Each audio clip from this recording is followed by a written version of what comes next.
Había llegado cuando llamó. Ya habían comido cuando llegamos. Nunca lo había visto antes. Why does Spanish sometimes use two different past tenses in the same sentence? Wouldn't one past tense be enough? Amigas y amigos, welcome back. This is Profe Juan, and by the end of this video, you'll understand what the pluscuamperfecto really does, why Spanish uses it together with other past tenses, and how to understand these sentences instantly. And as I always tell you, not complicated grammar, just how Spanish actually, of course, how it actually works. But before we start, if you're still learning the main Spanish past tenses, I highly recommend watching our video, Why Spanish Has So Many Past Tenses first. Because today, we're building on those ideas. We're looking at a tense that talks about the past before the past. Let me remind you first. Most past tenses answered what happened. The pluscuamperfecto, that, by the way, it's a beautiful name, right? It's not complicated at all. This tense answers what had already happened before something else happened. Beautiful. And that's the key. Not just the past. It's the past before another past event. Let me illustrate here the main idea. The pluscuamperfecto creates a timeline with two moments in the past. One event happened first, another event happened later. The pluscuamperfecto, and I love saying that word, tells you about the earlier event.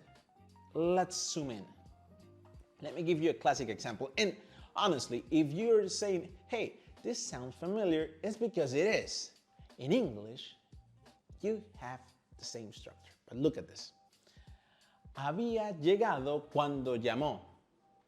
He had arrived when she called. Let's put this on a timeline. First, había llegado. He had arrived. By the way, we're skipping the pronoun here. But of course, we know it's a third person. How we know it's a third person? Because of the conjugation of that había, right? That había is auxiliary today. The verb haber, in this case, conjugated in the imperfecto. So, to explain this, what we're going to say is él, okay? Él había llegado. He had arrived. Then we have the other situation. Llamó. She called. Again, we're skipping the pronoun. By context, in this case, we know who called. But she called. Both actions are in the past, but one happened before the other. And that's why Spanish uses two different past tenses. And you too. Past perfect and simple past. Beautiful. So the question isn't, did this happen in the past? The question is, which past happened first? And let's talk about the past before the past. Look at this. Ya habían comido cuando llegamos. They had already eaten when we arrived. Imagine you're arriving at your friend's house because you are hungry and you know that this friend, he or she always, they have dinner at 6 p.m., I don't know. And you're hoping you get that slice of pizza or whatever. You arrive and you're late. That's exactly the moment they had already eaten when, in this case, we arrived. So first, they ate. Later, we arrived. This past of the past is the past perfect. Okay? In this case, we have pronoun. In this case, ellos, or again, usually Spanish skips pronoun. Ya already, to put this on a timeline, habían is the verb conjugated, the verb haber, the auxiliary, a verb conjugated. Then we have comido, that is the verb in participle. That's the past of the past. That's the first piece of the puzzle. Let me give you another example. Había terminado el trabajo. This is the past of the past. Cuando llegó el jefe. I had finished the work when the boss arrived. Again, the auxiliary verb have, in this case had because it's past, is going to be represented by the verb haber in past imperfect. Okay? Yo había terminado, in this case, terminado, the verb in participle, había terminado el trabajo when the boss arrived. Cuando el jefe llegó, cuando llegó el jefe. That second part, simple past. Nosotros habíamos salido cuando empezó a llover. We had left when it started raining. Again, one past event happened before another. That's the job of the Pluscuamperfecto. And here's where learners often get confused, because English uses this structure too, again. But many people don't notice it.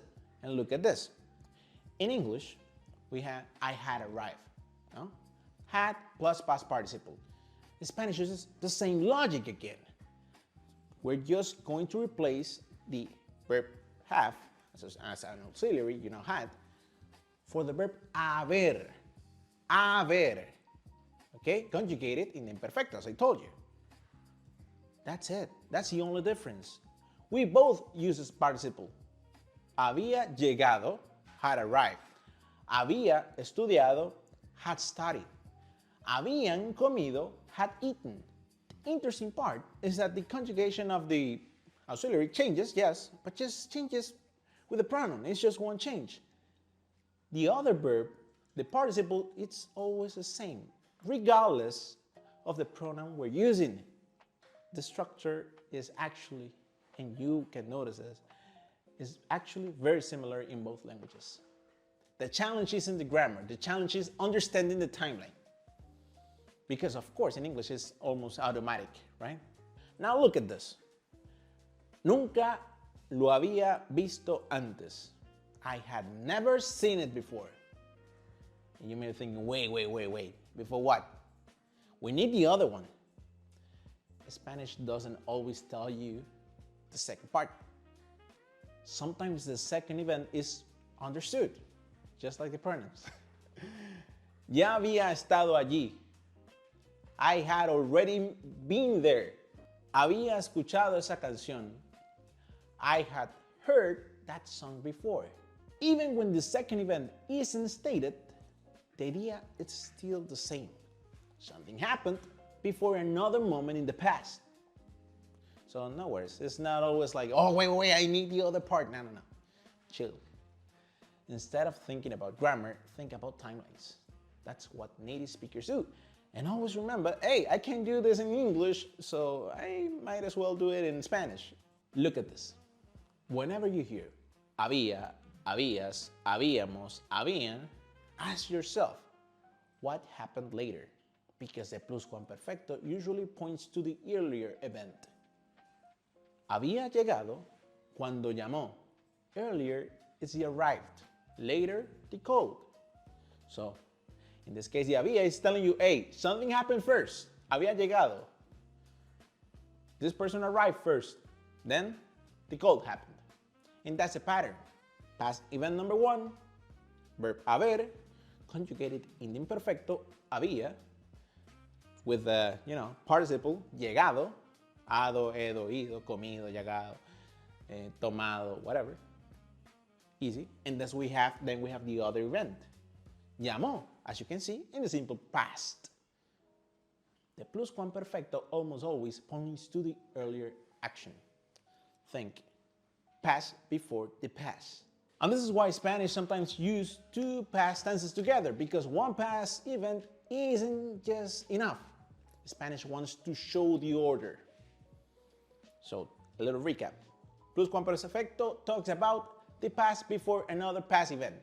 Example, había llegado cuando llamó, or the classic, ya habían comido, my friends, they had already eaten, cuando llegamos, when we arrived. My God, you didn't think, come on, share your food.